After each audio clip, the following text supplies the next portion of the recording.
Hey everyone, this is Derek here and welcome to another PUBG Mobile update video. Today we're going to be talking about 0.5.1, which just came to the Chinese servers with a new map, new weapons, 60 FPS and a whole lot more. So today we're going to talk about what's new in that update as well as when it's coming to the rest of the world. We're also going to talk about what happened to 0.4.0, if it's been delayed or not. And a big thanks to SuperZuzu72 for the info in this video. He posted it on the Reddit and it received a lot of positive attention there. And while you're here, definitely like this video so others can find it and consider subscribing to my channel for a ton more PUBG Mobile content. Let's get into the update. So what happened to 0.4.0? Well, this update doesn't bring a new map. However, it does bring a lot of performance optimizations, some gameplay modes, and a ton of other stuff. So the original date for that update was April 14th. It's been pushed back to the 19th, it's looking like, which still isn't too bad. So around 2.5 weeks away or so. And be sure to check out my video. I'll leave a link in the description for exactly what's coming in that update. Because like I said, even though there's no new map or no new weapons, there's still a ton of new stuff and a ton of improved stuff over 0.3.3, which was what we're on currently. So definitely worth checking that out. So let's first take a look at what's new to 0.5.1, the big thing, and that's the new desert map. It's a 8km by 8km map, which is the same size as the current map. However, because there's less water, it actually plays even bigger. And I'm not entirely convinced this is a good thing for the mobile version because it feels like the original map is already a little big for a phone game, especially when there are bots and there aren't that many actual players playing against you. It's hard to find people, but we'll see how that translates. So the target release date of this map and the 0.5.1 update is May 10th. However, I really think that depends on when 0.4.0 is released, because I'm thinking there's, my best guess is that there's going to be like 3 to 4 weeks maybe between those updates, maybe 3 weeks. So if we're looking at a release of 0.4.0 and maybe the 3rd week of April, makes sense. I would think that it would come somewhere between maybe the 10th and the 20th of May. So obviously this is a huge change. This is definitely one of the biggest changes, but there's a ton more stuff coming too. So these are direct translations of the Chinese patch notes. That's my understanding at least. So some of this doesn't make a lot of sense to us, but I'll talk through it and we'll speculate on what it means. And if you have any different ideas, definitely leave those in the description or in the comments below, and we'll take a look at them because, like I said, we might as well learn together. So new desert map, which is the huge change. New weapons, new vehicles, new experiences. The vehicles are different in the desert map. So there's a van that is quite slow, but it has high HP and can hold a lot of people. There's a pickup truck. So there's a number of different vehicles you can drive. There are a number of different weapons too. I'll probably annotate a list, or I'll make another video because there's just so much new about this map. And until we see how it translates to the mobile version, it's not really worth talking about everything or speculating about everything just because there's so many things to get to. So new experiences, don't really know. New entertainment modes, sniper elite gameplay. This sounds very similar to what the 0.4.0 is bringing, all those new gameplay modes where there's like pistols only, shotgun only, sniper rifles only, and then like a smaller circle, so it forces people together. And like I said, this is interesting. I think it's both a good and a bad thing. I think it's great because it gives players more options for what they might want to play, and because there are some options for shorter games, which I think will do well on a phone or a tablet. My concern is that if the player base isn't large enough, it's going to be very difficult to matchmake for these modes because there are so many of them. So I'm thinking that unless they have a way to do this efficiently and they have the player base to support it, there's a good chance you're going to be fighting a lot of bots in these modes too, because, well, you're just not going to have enough people because you're spreading them over many more different modes where the player base isn't overlapping. So it says, let's see, increase the credibility of the sub mechanism, poor game behavior. So right now there is a ton of team killing going on. I mean, maybe not a ton, but it is a problem. And that's because there's really not a whole lot. There's really no recourse right now other than reporting people for, killing you or just being terrible teammates.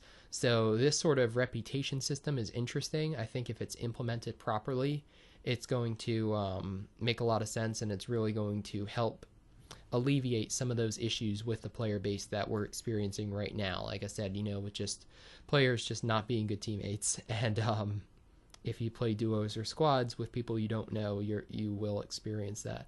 So I'm thinking this is going to be some sort of like, how good is this person? They might rank you on a scale, and it's not necessarily going to be how well you play. It's just going to be how well you don't do terrible things to your people who are supposed to be on your team.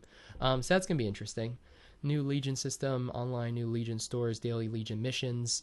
So that is going to be an improvement to the purchasing experience with crates and stuff, and some more incentives as far as keeping people playing every day and logging in every day, which is important for a free-to-play game with no monetization structure in place yet. It's important to get people wanting to come back, wanting to be excited about the game, whether they do really well or die quickly.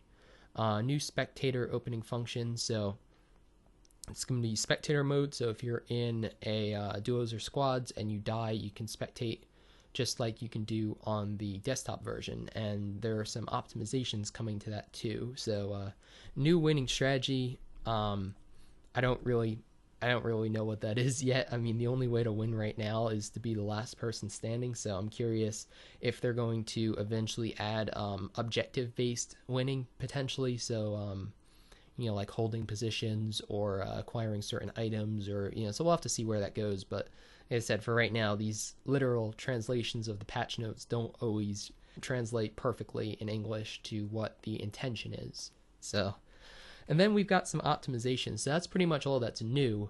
And then now these are some optimizations over 0.4.0. So like I said, Chinese servers were on 0.4.0 for the last few weeks. And you can read about what's different between what we have now and that version in that other video. Like I said, I linked in the description. And this is these are further optimizations on that already better game than what we have. So this is obviously why 0.5.1 is so exciting to see, because there are so many positive differences over what we're doing right now in the US or in Europe or in South America. So you've got improved smoothness of the spectator. So spectator mode can bug, especially if people are using scopes. So hopefully this solves some of those issues. They're saying close combat, increased impact to sound effects, special effects. So if you're going to be fighting in a house with a pan or with a machete, a crowbar, that sort of thing, it should improve that and just improve the audio engine. Parachute shot optimization. So parachuting is more smooth, enhanced performance. So right now, if you look around while you're parachuting, if you're free looking, or sometimes there are bugs even where your parachute gets stuck and you can't undeploy it, and certain things like that, hopefully they'll fix. So optimizations in climbing, that's going to work on the vaulting system and how well that renders and how well that works, because again, without a mouse and a keyboard, it's a lot tougher. You just have a button, you push a button and you vault or you jump, and sometimes that messes up. So, and then trumpet and microphone set separately. So I'm guessing by trumpet they mean just more audio options in audio channels so that you can better control the effects of your in-game chat and the sound effects and the music and all that. So I'm thinking those are just optimizations to smooth out some of the issues with the levels and the balancing of those. It says support all models to choose different picture styles. So right now, if you are on HD graphics or Ultra HD, I don't think Ultra HD is out yet, but if you're on the highest graphics right now, you can choose a number of different color styles, from colorful to more bland to more realistic. And now with smooth or balance, which are low or medium, you can't do that. That option just doesn't show up. So if now they're adding that so that you can get those different color options even in the different the different settings other than high graphics, which is good if you have an older device. Gates add crush sound effects, so if you knock over a gate or a fence, if you drive over it with a vehicle right now, I don't know what it does. I don't think it really does much of anything, so now they're going to add a crushed sound effect, I'm guessing, when you destroy that. Support to hide historical records, so I guess you can hide your player records. I don't know why you'd want to do that though, because for matchmaking you're going to be going up against people with similar records anyways. Friend application will show which function comes from application, nearby, mentoring, army. So this is just making it easier to become friends with people in game and be able to sort those people based on whether you are playing with them for fun or playing with them to rank up or playing with them to learn stuff. So I'm thinking it's just like an update to the friends list and that architecture. So like I said, some of these things we're not entirely sure how they're translating, and until we get the English version, which is probably going to be a little different, when those patch notes come out, I'll definitely bring that to you and we'll talk about the differences. Team invitations are optimized, reason for rejection, so if you got killed by some guy, you don't have to invite him to your team, and you can tell him why you're rejecting him.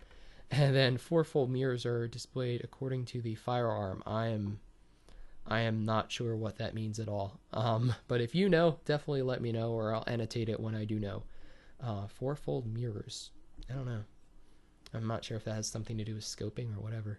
Anyways, in conclusion, there's a lot of exciting stuff coming to PUBG Mobile in the next month or so. I'd argue it's probably going to be the next month and a half or so. But it's exciting that the developers are actually taking a look at our suggestions and on the Reddit and elsewhere, and they're actually implementing those changes in-game because they care about making the game better. And of course, there are issues. There's the final circle bug. There are some issues with logins.